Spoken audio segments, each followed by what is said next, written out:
Black Beacon is a surprisingly solid new gacha. My main problem with it being its name is so generic I've never once been able to remember its name. Writing the script, I literally had to pull out my phone and write the name down while eyeballing it, because as soon as I look away, it doesn't exist anymore, like Ratwife's birthday.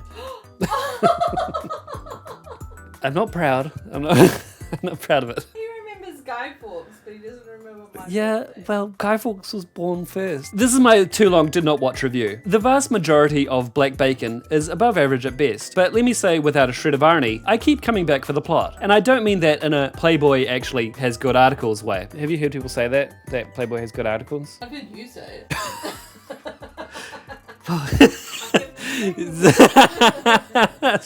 Well, shit.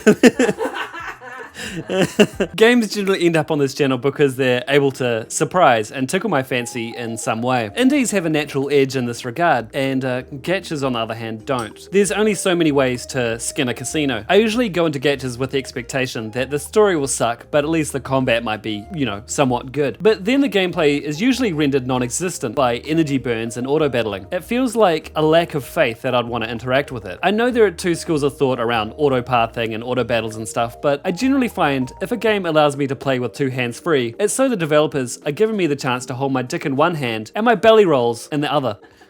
Are you holding your skin roll fat so you can see your dick? Yes. Is that- Yeah. Have a good look at him. Yeah. Hello. Oh, he's still looking good? Yeah, he's still. Looking smaller every day.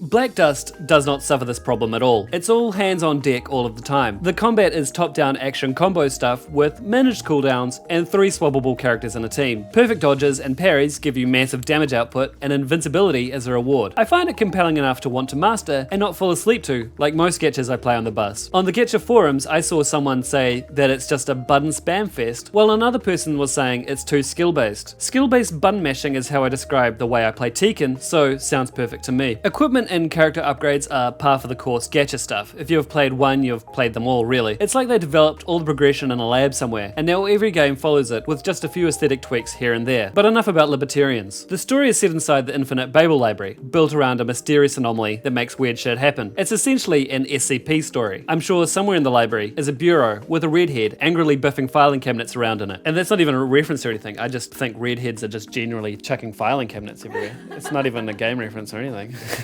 You've been brought in to manage the harem, researchers who are studying its infinite paths. The characters look fine and don't crash into that lurid territory of Girls Frontline 2. And they managed to do something Genshin Impact has been too terrified to do, and add someone with melanin. Its mysteries, you slowly uncover, stretch back through to before Jesus was a twinkle in God's Milky Way nutsack. Which is fine because your followers bring brawn and personality to the table, while you bring the unique ability to time travel its sectors at will. The game pulls some hyper-obscure biblical references, like the Philistine Sea, and says Ephrath instead of Bethlehem, because for some reason the West Bank is a spicy topic at the moment. It messes with themes like predestination and infinity in the face of human aspirations. I think it was made specifically for me. I showed a snippet of dialogue to Monkey, and he said it looked like the writer was having a stroke, so your mileage may vary. Surprisingly, so far the story has managed to stay coherent. The writers are flirting with it, but they haven't thrown themselves into indecipherable anime gobbledygook territory yet. Being fully voice acted also helps me from not checking out. I've been playing on a Samsung Note 20 5G with few issues, other than it turning into an unlicensed George Foreman grill. I've had major frame drops during some of the in-engine cutscenes, but I think my most major complaint is the clicking on stuff sound effect in menus. It's so late after clicking on anything that I'm like, don't even bother showing up at all if you're gonna have that attitude. Anyway, do I recommend Black Desert? Yeah, give it a shot if you're looking to fill the gaps in your commute and lunch break, unless you have a gambling habit, in which case play Numby's Number Factory instead. Subscribe.